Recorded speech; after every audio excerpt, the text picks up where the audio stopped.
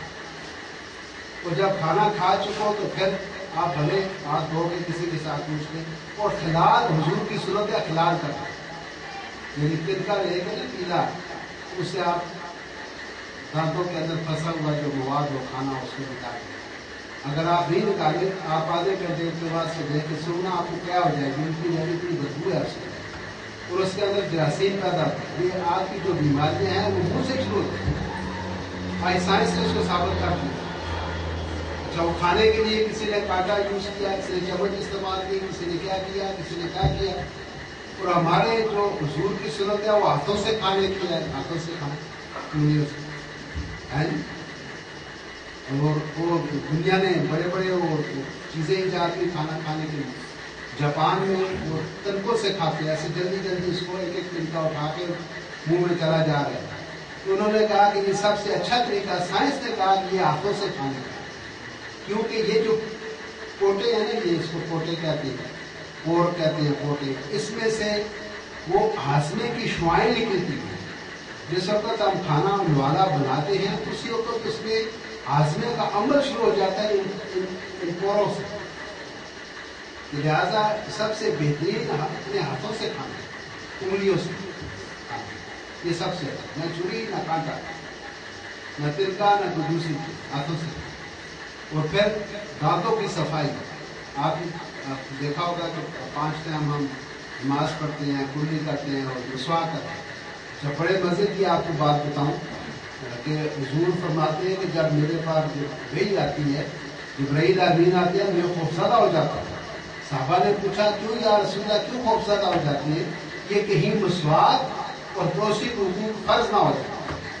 اتنی اہمیت ہے اس دانتوں کی صفائی کی، مسواک کی، کہ فرض کے قریب ہے۔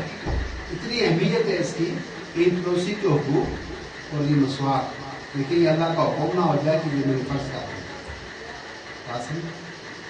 تو آج جو کچھ ہمیں نبی پاک کی توسط سے ملا، آج سائنس بھی اس پر حیران ہے اور چشتر ہے کہ یہ کیسے ہو، وہ تو ایک ان پڑھ بات سمجھ۔ اور عزیزان گرامی، جو نبی ہوتے ہیں یا جو ولی ہوتے ہیں اللہ کے، ان کو اللہ سبحانہ و تعالیٰ اپنی طرف سے علم عطا فرما دیتا ہے، اس کو علم لدنی کہتے ہیں۔ تو نبیوں کو تمام علوم عطا ہوتے ہیں، جو اللہ کے ولی ہوتے ہیں ان کو بھی علوم عطا فرما دیے جاتے ہیں۔ تو جو ماروع موضوع تھا، یا ایھا الذین آمنوا، اے لوگوں جو ایمان لے آئے ہو، ادخلوا فی السلم کافۃ، اسلام کے اندر مکمل طور پر داخل ہو جائیں، اپنی کوئی مرضی اس میں شامل نہ کریں، جو اللہ کی مرضی ہے، جو اللہ کے رسول کی مرضی ہے، آپ اس کے مطابق اپنی زندگی کو گزاریں۔ جیسے دکان کرنی ہے تو اس کا اصول آپ قرآن سے پوچھیں، حضور کے عمل میں اس کو دیکھیں، اللہ کے فرمان کو دیکھیں۔ شادی بیاہ کرنی ہے تو اللہ کے قوانین کو سامنے لائیں۔ کوئی وراثت تقسیم کرنی ہے، مرتے ہیں تو اس کا وہ قرض ادار کرتے ہیں تو اس کے بھی لکھا ہوا ہے۔ کوئی ایسا شعبہ زندگی کا نہیں ہے جس کے اندر قرآن اور اللہ کا محبوب آپ کی رہبری اور رہنمائی نہ کرتا ہو۔ لہٰذا اپنے اصولوں کو، اپنے قانونوں کو چھوڑو، اللہ کے قانون کو اور اللہ کے رسول کے قانون کو اپناؤ۔ اسی میں آپ کی فلاح ہے، اسی میں آپ کی ترقی ہے، اسی میں آپ کی کامیابی ہے، اسی میں آپ کا سکون ہے، اسی میں آپ کے لیے شفا ہے۔ شفا بھی اسی میں ہے، اسی میں بخشش بھی ہے، اسی میں انعامات و اکرام بھی ہے۔ کہ جب آپ اللہ اور اس کے رسول کے فرمان پر چلیں گے، ادخلوا فی السلم کافۃ کی تصویر بن جائے گا۔ آپ کا اٹھنا، بیٹھنا، چلنا، پھرنا، کھانا، پینا، اوڑھنا، بچھونا، سب احکام الہی کے مطابق۔ بات آئی سمجھ؟ کوئی بھی آپ دیکھ لیں شعبہ زندگی کا، آتا ہے کہ راستہ جو چلتی ہے نا، اس کے لیے ان کو کہا گیا کیسے کریں۔ وہ جو حکیم لقمان اپنے بیٹے جو وصیت کرتے ہیں اس میں لکھا ہوا ہے کہ بیٹا اکڑ کر زمین پر نہیں چلنا ہے، متوسط چال، درمیانی چال سے چلے، جب چلنے کا بھی طریقہ آپ کو بتا رہے ہیں۔ اور اب اونچی آواز سے بات مت کرو، سب سے بری آواز گدھے کی ہوتی ہے، چیخ چیخ کے مت بات کرو، دھیرے دھیرے بات کرو، آہستہ آہستہ کرو، سمجھ کرو۔